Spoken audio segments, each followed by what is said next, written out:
As someone who both collects and plays far too many video games, I tend to end up trying to play most, if not all of the games I own, usually finishing the main story and moving right on to the next one. This process repeats over and over, and while on one hand it helps me clear and see more titles, at the same time it can be stressful to keep up with, especially when new games release every month that look so exciting and fun.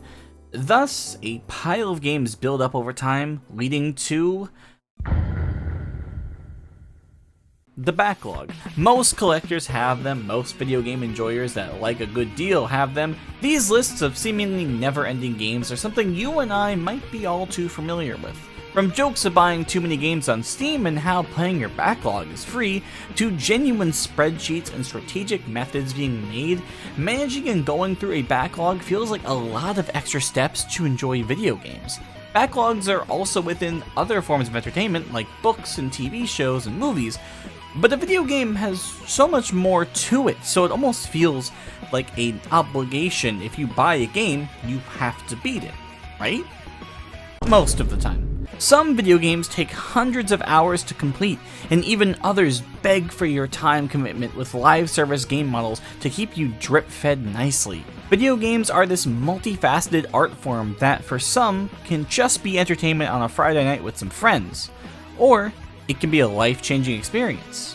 So when it comes to those of us who collect or just like to play all sorts of new games just to enrich our lives, it is absolutely unreasonable to expect us to play every single game on planet Earth because there are far too many. Even the select pile we probably want to go through no matter what size can still be daunting. Backlogs are stressful to some, feeling like they wasted money on games that they only have in their digital libraries collecting virtual dust, or on an actual physical shelf collecting real dust. Methods have been devised to sort of fix this problem and help you tackle said backlog and min-max your way through this seemingly never-ending sea of entertainment. Websites like How Long to Beat and just making your own little spreadsheet to keep track of things can be a fun idea in theory, but not for me, honestly. While I have used How Long to Beat and tracked games in a spreadsheet, and I even went as far as to devise an entire year's list of the games I need to beat back in 2019, yeah, it wasn't working. There's nothing inherently wrong about making a list and tackling it bit by bit. It helps you keep organized for sure.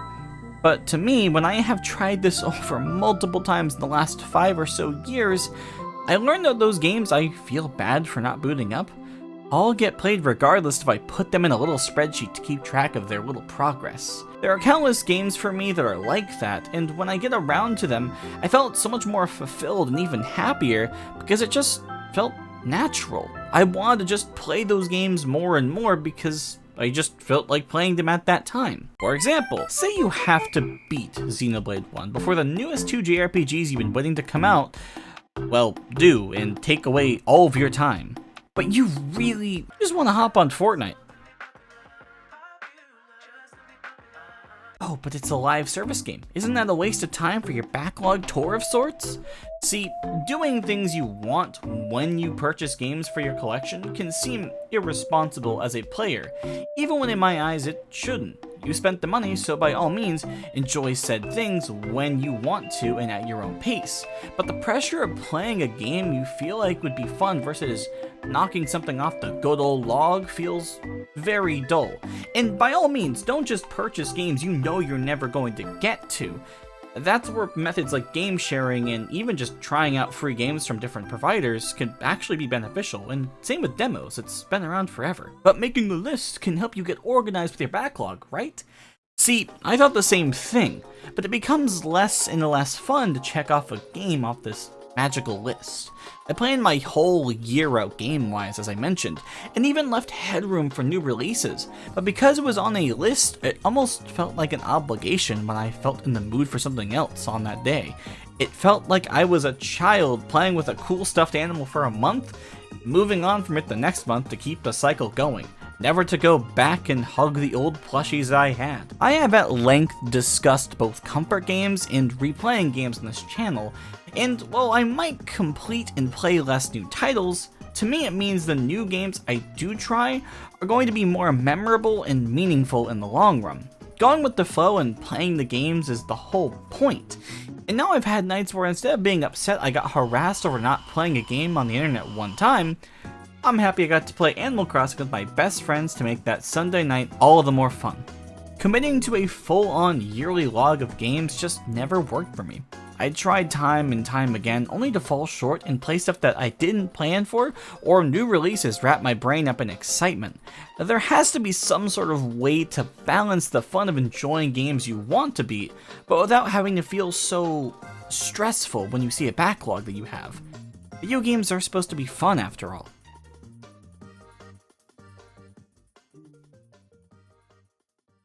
But despite all this, I still want to play these games. All the titles I buy are because I'm desperately wanting to get invested in new worlds, new stories, and new adventures alike. Despite having the mentality of playing what you want, I too still want to make progress on the games I bought, since why else would I buy these games? Sure, I buy some to collect for display purposes, but usually those are from games I've already adored and beaten countless times in my childhood or adulthood. My whole mantra while initially planning this video was screw backlogs, and while that sentiment rings true with people that feel chained down by a log of games they made themselves commit to, I feel like some bits of organization and planning can go a long way. While it is admirable in a way to see so many commit so much time playing all these games, I feel like committing to a backlog so heavily makes video games just feel like names, a box, and a check mark waiting to be made. Backlogs are fine in moderation, but when you start to not have fun and neglect games you really would rather play at that moment, but you have to beat this game because of some list you made months ago, yeah, you can just put that game on hold and move on for a bit. Maybe write some notes down, or go to someone you know who has beaten the game and can brush you up to speed so your progress wasn't for nothing. Aspects of backlogging games are fine, but to me, going fully deep into sticking to a list of games and even ignoring new releases, which some players do, feels off to me. I just could never commit to that, and I think that's okay. I think it's okay to just play whatever you want, but to not absolutely forget about the pile of adventures you have back there on the shelf or that digital library. Just play what you want and have fun. And if you want to dive into multiple adventures, by all means, do it.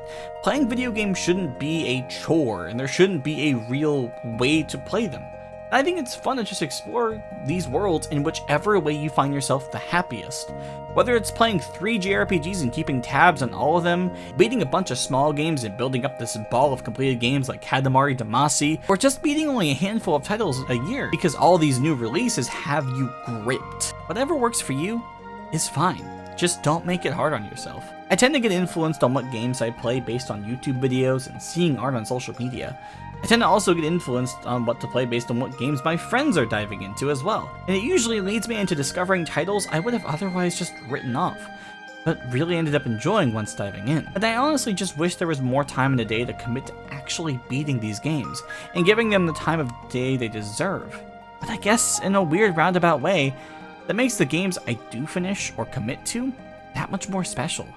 Though, to really tie up any loose ends here, if putting a backlog together for you helps, then please, go for it. Do not let me discourage you. And if it doesn't, and it stresses you out and makes gaming feel like a chore, then don't do it. I kinda strike the balance where I catalog games I'd like to finish in a given year, and if it rolls over into the next, then so be it. I just want to keep my gaming experiences as fun as possible, and by going with the flow and playing what's interesting in that moment, that seems like a much better approach. All of this is to say, I think backlogs aren't so scary after all. Oh, fuck.